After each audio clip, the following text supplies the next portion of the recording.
How to draw an isometric Kismet tree. First, setting your canvas. Create a new layer and set it to drawing axis. And then start to draw a Kismet tree.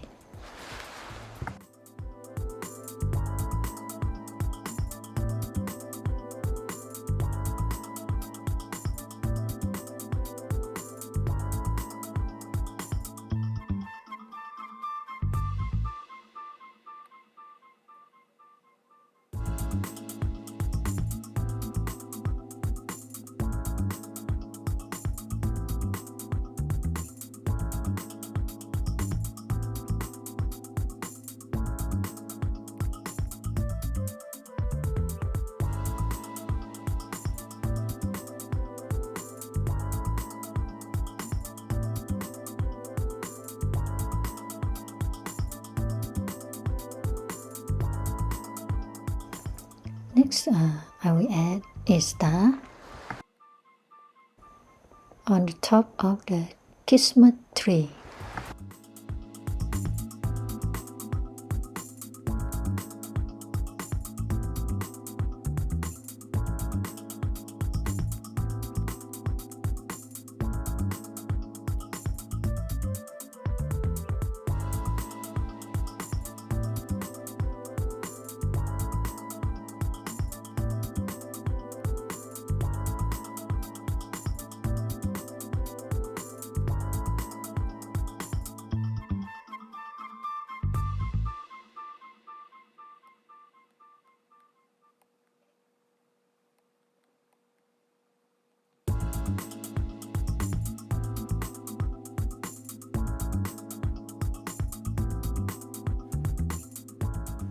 And then I will add Kismet decorations.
It's done.